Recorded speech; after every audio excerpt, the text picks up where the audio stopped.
Good afternoon, good afternoon again, folks. Welcome to today's final episode of Spilling Tea. What I told you I was going to get to today. Well, in one of my vids, you'll see it. You'll see it at some point. This is what one of my allies sent me through Twitter. The one that had me horrified, so upset. It's coming out of the Independent, so this is a place in the UK. Before we get into it, a few brief disclaimers. We're going to keep it short and sweet, all right? You're going to find this article linked right there in the description box, right alongside the Stop the Shock campaign links and the link that was the article in regards to the Agape boarding school. What we are about to talk about, trigger warning, has to do with the abuse of minors with mental health issues, as you can obviously see by the title of this. So if you got young children around, use your headphones. If the individuals watching this are 16 and younger, parental supervision is advised. The channel that you are watching now is marked not for children for a reason. We use profanity on occasion, and we do talk on dark subjects, very obviously. So, if your kid's 16 and younger and watching this, again, parental supervision, all right? Okay, we're making it short and sweet.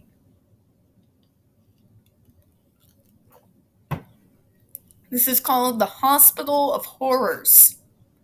1,643 sexual safety incidents in a single 59-bed children's unit. Think of the numbers, folks. Over 1,000. 59 kids. That means these are repeat offenses, folks. Investigation. Shocking figures reveal thousands of sexual incidents in the country's 209 children's mental health units since 2019. But just one, Huntercombe Hospital in Maidenhead, was responsible for more than half of these reports to health service. So why are vulnerable patients still there by the NHS? Health correspondent Rebecca Thomas reports. A single children's mental health hospital with just 59 beds reported more than 16,000 sexual safety incidents in 4 years, shocking NIH figures reveal. Huntercombe Hospital in Maidenhead was responsible for more than half of the sex-related investigations reported in the 209 children's mental health units across the country. Despite warnings being sent to health service at a rate of more than one a day since 2019, a total of 1,643 sexual incident reports, no action was taken to stop the vulnerable NHS patients being sent to the scandal-hit unit. Now, folks, there is a long, dark history in regards to sexual violence against people with mental health issues. It was one of the major trigger points that started the major crusade that was worldwide in closing down institutions. This is the reason why. But let's go forward.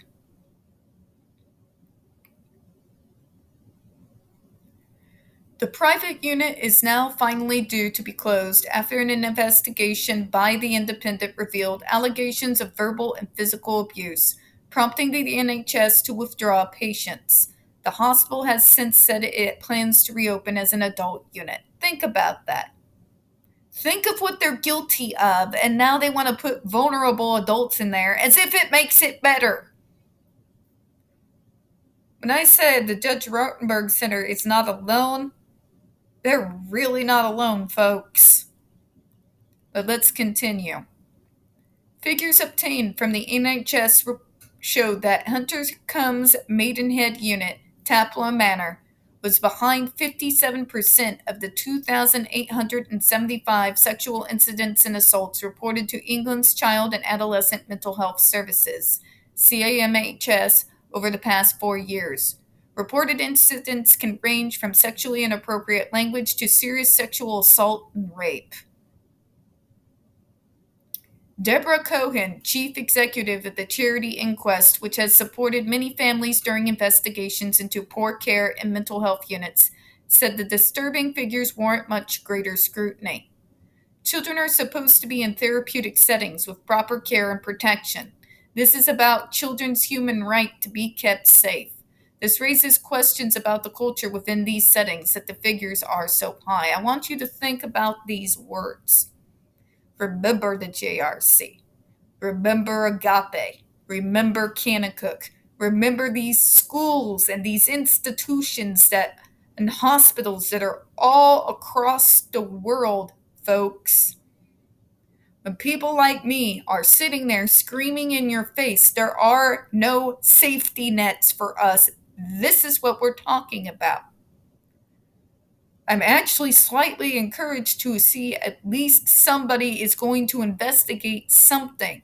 But this is a widespread, worldwide problem. People with mental health issues, people with disabilities, kids and adults alike are being tortured. They're being raped. They're being abused. And very little is being done about it. I hope to God, at least for the UK, this will be a turning point here. But let's read on here. Lessons could and should have been learned. The data lays bare for the first time the horrific scale of sexual incidents reported at Taplow Manor. Two concerns have previously been raised in relation to the Huntercombe hospitals, which are now run by Active Care Group and were formerly managed by the Huntercombe Group. Last year, the Independent revealed that the police were investigating the alleged rape of a child at Taplow Manor, involving 2 staff members. Oh my God. A young female patient also made a report to the police of an alleged rape by another patient in 2019. Last month, it was revealed that a further sexual assault at a unit in Stafford owned by the Active Care Group had been reported to police in recent weeks. It comes after the Huntercombe Group closed its Watcombe Hall unit in Devon after a nurse was convicted of grooming and the sexual abuse of 2 patients. Sounds like JRC, doesn't it? One of the patients, Nima Hunt, has waived her right to anonymity in order to speak out.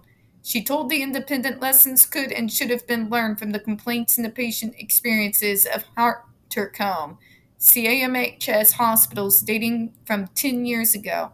I am appalled to hear that there are ongoing police investigations against Active Care Group staff regarding the sexual assault of children in their care. I came forward about the sexual abuse I experienced by a Huntercombe staff member in the hope that future patients would be protected.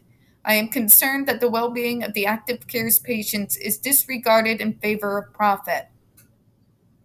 I can tell you, as someone who's been fighting the JRC in similar places like this, it is. It's all about the money. Always. Always. Active Care Group claimed that the high number of reports was a sign of best practice, indicating a safer culture. A spokesperson said Taplow Manor is one of the largest units in type in the country, and the number of incidents reflects that. Oh, hell no. Hell no. Now, I'm not that great at math. You have 59 children and 59 beds. Those children have reported over 1,600 sexual events going on between them and staff. That's not a safer culture. That is not best practices. Are you outside your gourd? Are you outside your gourd? Let me give you this radical idea. There should be 0 incidents anywhere. Places like this, like the JRC, like Agape, should be back in the Stone Ages. But here we are, folks, in 2023. And it's still happening.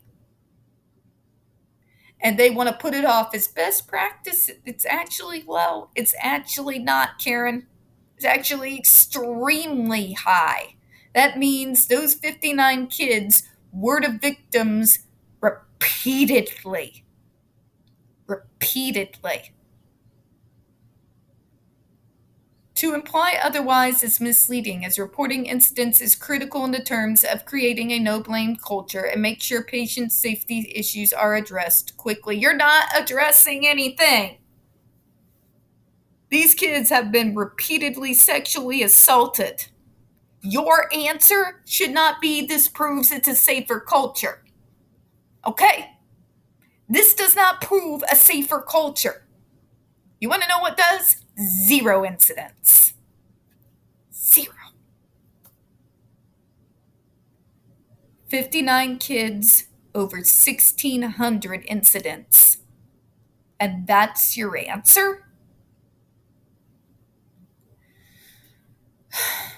Your place, your little manor there, makes up over half of the incidents, and that's what you say. Did you go to Dr. Matthew Israel for training by chance? The nationwide figures cover almost all the children's mental health units in England, but do not cover medium secure services, which are usually for patients with the most acute needs or those who have come through the criminal justice system. Of the other private providers, Signet Healthcare has 704 incidents reported across 4 hospitals, covering around 200 beds. Dr. Rosina Ellen Kahn, Labor's mental health spokesperson, told The Independent that the government must commit to tackling sexual incidents within inpatient units. She said, up and down the country, our most vulnerable children and young people are being failed by the system. The government must learn lessons from its past failings in order to protect patients. Statistics show that 48% of patients who made claims in the last quarter received psychological support after making an allegation. 48%. You want to know why that is? It's kind of the same reason that the bulk of the disability community never actually come forward in the court of law with our abusers, because we know we will not be believed. We will have our disability or mental health issues put out on parade as a means to discredit us and even turn us into the villains. I've seen it. Seen it time and again. The tip of the iceberg. In 2020, the Care Quality Commission warned that sexual incidents are commonplace on mental health wards. The following year, the NHS and the Royal College of Psychiatrists set up a group to tackle the problem. One woman who wishes to remain anonymous claims that she was abused and repeatedly raped as a child by a member of a staff at a private CMHS unit 20 years ago. She said it was kind of a bit of an open secret. There was this huge culture of blaming patients and very Victorian views like we were fallen women. These girls are mad. And not only that, but it must be your fault because you're mad, so you're sexually unboundaried. Dear God. What happens is not only do they tell you no one will believe you, they can make all kinds of other threats as well. I was told if you tell anyone, we'll lock you up and throw away the key, and no one's going to believe you. Police investigated, but no charges were brought, she said, adding this is the idea that someone can rape and sexually abuse children with mental illness because they don't matter as much. Thank you! That's what I've been saying for years. You all treat us as throwaway people. Well, guess what? We matter. Our abuse, our torture, our rape, what's going on in these schools, these hospitals, these institutions, this is not a joke. We matter every bit as much as the neurotypical off the street out there. Leanne Patrick, a nurse specializing in gender-based violence. Here we go with the gender-based. It's not gender-based, folks. These are male and female children being assaulted. I hate to rain on your parade. Said predators are attracted to places where they can have power over vulnerable people, and it's no surprise that we would find a greater concentration of assaults occurring in mental health settings than in the broader NHS. But we will be seeing is the tip of the iceberg. It's actually not true, folks. Dare see ring any bells? It's going on everywhere. You all just don't want to see it.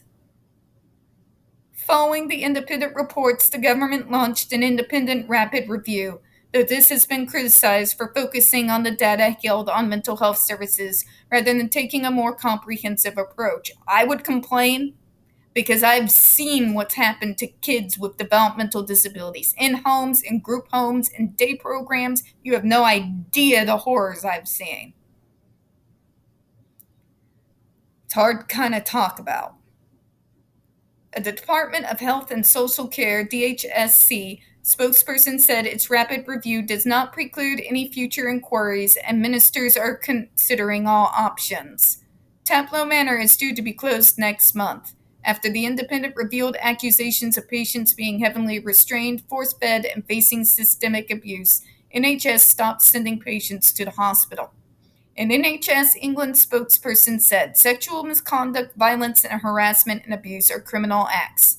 All NHS organizations must have robust measures in place to ensure immediate action is taken in any cases reported to them. And this requirement applies equally to independent facilities providing services on the behalf of NHS. The DHSC was approached but would not comment specifically on the sexual incident allegations. When we talk about agape, what do I always tell you at the beginnings of every video? Over 21 civil lawsuits. Sodomy, rape, sexual assault. When we talk about the troubled teen industry and the survivors who have come forward like Paris Hilton, what have we talked about? When we talk about the JRC on this channel every single day, what have we talked about? And why is nothing done? Yeah, I want you to think on that. We're going to close out. I do appreciate your time. Please don't forget to hit the like button, hit subscribe, and please hit the comments and spread this article everywhere.